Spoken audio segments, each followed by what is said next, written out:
দেশের আর্থ সামাজিক কাঠামোকে ধ্বংসের হাত থেকে রক্ষার জন্য জিয়া কঠোর প্রশাসক হিসেবে আদেশ দিলেন। চোরাচালানের সর্বোচ্চ শাস্তি মৃত্যু, শিশু অপহরণের শাস্তি প্রাণদণ্ড, পাটে আগুন দিলে মৃত্যুদণ্ড, সর্বনাশা যৌতুক নেওয়া চলবে না, প্রশ্নপত্র ফাঁস করলে 4 বছরের জেল। নদীমাতৃক বাংলাদেশের মরণ ফাঁদ হয়ে দেখা দিল ভারতের ফারাক্কা বাঁধ।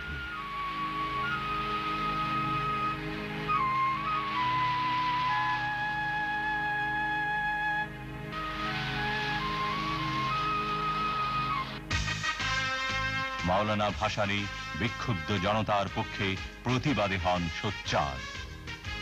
প্রচন্ড পরিশ্রমে ক্লান্ত মাওলানা ভাসানী আকস্মিকভাবে অসুস্থ হয়ে পরলোক গমন করেন। জিয়াকে লক্ষ্য করে একবার তিনি বলেছিলেন, দুর্নীতি ও স্বজন প্রীতিমুক্ত এত কঠোর রাষ্ট্রনায়ক তিনি আর দেখেননি।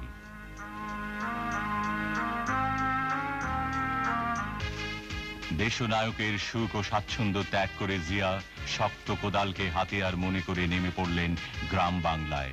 খাল কেটে তিনি অনাবাদী জমিকে আবাদী, 1 ফসলা জমিকে 3 ফসলা ও বহুমুখী সেচ ব্যবস্থা প্রবর্তন করে এক ঐতিহাসিক সবুজ বিপ্লব উপহার দিতে চাইলেন তার জীবন মরণের বাংলাদেশকে।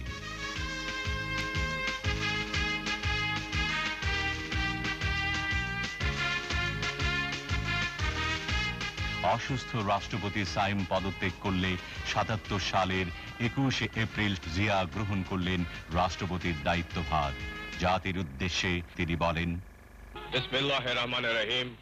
প্রিয় দেশবাসী,